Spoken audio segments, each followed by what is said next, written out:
एक महिला भक्त वृंदावन से बिहारी जी लेकर अपने घर आई और तभी बाहर से गोलू घर के अंदर आया और माँ से पूछता है कि माँ, यह कौन है?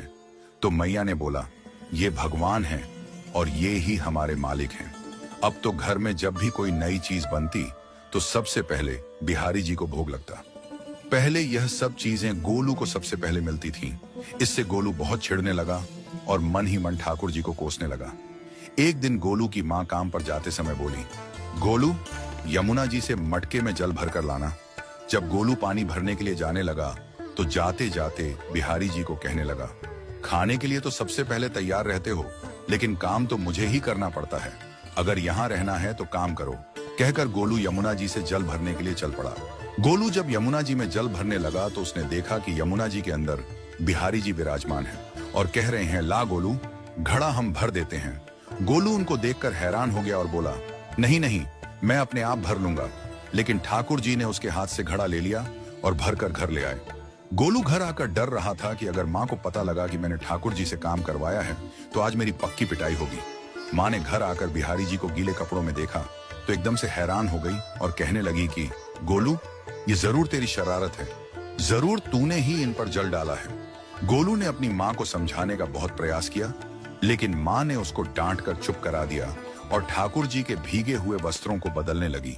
अगले दिन जब माँ ने गोलू को अनाज पिसवाने का काम दिया तो बिहारी जी फिर अनाज का कनस्तर ले आए और माँ को ठाकुर जी के वस्त्रों के ऊपर सूखा आटा पड़ा मिला।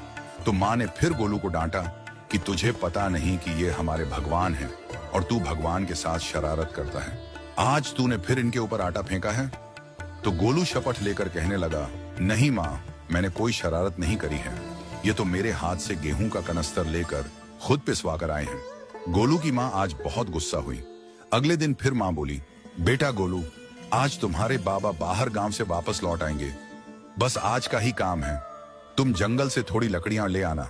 गोलू फिर डर गया, कहीं ठाकुर जी फिर मेरे पीछे ना आ जाएं। गोलू ने माँ को बोला कि मैं चला तो जाऊंगा, लेकिन बिहारी जी को समझा लो, वो मेरे पीछे ना आई। उसकी माँ हंसकर बोली, हाँ हाँ समझा दूंगी, तुम जाओ तो सही।